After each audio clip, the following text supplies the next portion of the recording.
pasti buat Cece sangat susah sekali ketika pertama kali menjalankan bisnis asuransi. Bener dong? Boleh nggak diceritakan singkat ke kita, kayak gimana sih dulu pertama kali ngejalaninnya, pertama kali pengalaman closingnya itu kayak gimana sih? Oke. Jadi gak mudah, karena seperti tadi saya bilang, background saya adalah accountant, saya orangnya nggak banyak omong sebenarnya. Jadi itu adalah kesulitan saya sebenarnya di awal gitu. Gimana saya ngomong ya, gimana cara jelasinnya ya, gimana cara jualannya ya, seperti itu. Jadi bingung gitu loh, mau nyampeinnya gimana gitu. Akhirnya yang saya lakukan adalah persis seperti yang Pak Arya tadi bilang, kita perlu mengosongkan gelas kita. Jadi saya punya prestasi dulu di sekolah, saya punya prestasi di pekerjaan saya berhasil di bisnis saya, tapi untuk bidang asuransi saya baru. Saya belum apa-apa. Saya masih istilahnya newbie gitu loh, masih ya belum tahu apa-apa lah, sama sekali belum tahu apa-apa. Jadi yang saya lakukan, saya benar-benar mengosongkan gelas saya. Saya yang bertanya sama leader saya banyak sekali, Bang. Jadi setiap hari saya akan gangguin leader saya akan teleponin leader saya setiap hari. Ketika saya punya, saya mau deketin orang ini nih, saya akan diskusi sama leader saya. Itu yang saya lakukan di awal-awal. Saya akan ceritakan semuanya ke leader saya, dan saya akan tanya ke dia benar-benar detail. Dari cara ngomongnya gimana, nyampeinnya gimana, jelasinnya gimana, mungkin saking detailnya ya. Terus nanti telepon atau di WA terus harus ngomong gimana, minta aja teman-teman, pokoknya minta kali teman-teman ajarin sedetil mungkin. Itu yang saya lakukan. Jadi Cece ini orangnya detail banget ya kayaknya ya. Karena saya ya. Iya, maklum ya Pak. Dan saya tidak punya pengalaman gitu loh. Jadi ya leader saya sudah kelihatan ada hasilnya, ya kenapa enggak? Berarti kan dia udah punya pengalamannya. Ya saya tinggal mencontoh dia. Dia melakukan apa ya saya ikut aja udah. Seperti itu. Dan akhirnya dia turunkan semua ilmunya dia ya. Yang dari Gunung Kawi itu dapat semua akhirnya. Iya betul. Jadi uniknya di bisnis ini adalah begitu Bang. Uniknya di bisnis ini bahwa semua leader teman-teman atau semua orang yang merekrut teman-teman itu adalah orang yang paling mau teman-teman sukses. Jadi kalau kita buka bisnis konvensional ya, kita justru nggak suka kan kalau ada orang yang bisnisnya sama kayak kita, itu jadi saingan kita gitu loh. Tapi uniknya di bisnis ini justru yang ngajak kita ke bisnis ini adalah orang yang paling pingin kita sukses. Jadi dia akan mencurahkan semua isi otaknya kalau bisa nih dipindah ke teman-teman yang direkrut gitu loh, supaya teman-teman juga sukses semuanya ada di sini gitu. Iya. Wow, pasti saya ngebayanginnya udah kayak lucu banget gitu ya, seorang yang mungkin introvert gitu ya untuk ngomong pertama kali itu ngomong apa ini gitu ya, tapi akhirnya luar biasa Anda sudah lewatin semua itu dan Anda ketika luar biasa sekarang ya. Thank you Cik. Kalau dari ngomongnya mungkin jangan Bang gitu ya, Bam aja lah, Bam. Kalau Bang itu saya ngerasa kayak Bang Toib gitu ya. Kalau lebih bagus gimana sih dari seorang businessman yang pernah di posisi berjaya begitu ya, kemudian ada suatu masalah, kemudian menjalani bisnis prudensial gitu. Susah nggak buat kamu pada saat itu?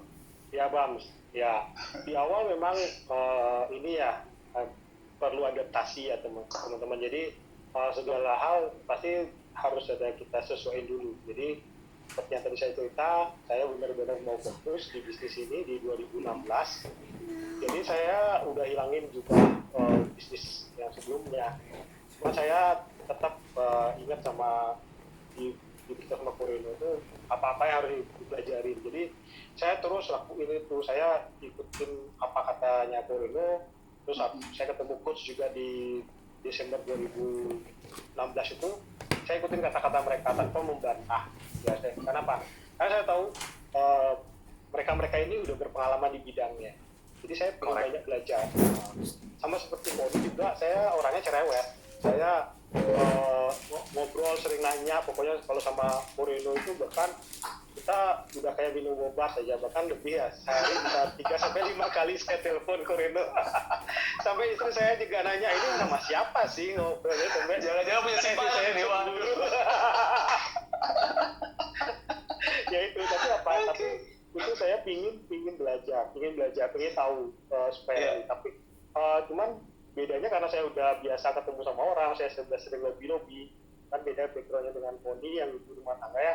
Jadi saya lebih senang langsung coba ya. Kalau Poni kan detail banget tuh, ditanyain dulu semua. Kalau saya enggak, saya tanya langsung saya coba, coba, habis itu lagi tanya ya. Jadi saya kombinasiin dia. Jadi itu yang buat saya jadi makin happy. Memang di awal-awal sih berasa gusung gitu, tapi setelah saya mulai adaptasi, saya tahu ritmenya, tahu kemana harus ngobrolnya, tahu harus ngeliat-liat bagaimana cara ngobrol di awalnya, dan banyak di infoin sama Moreno.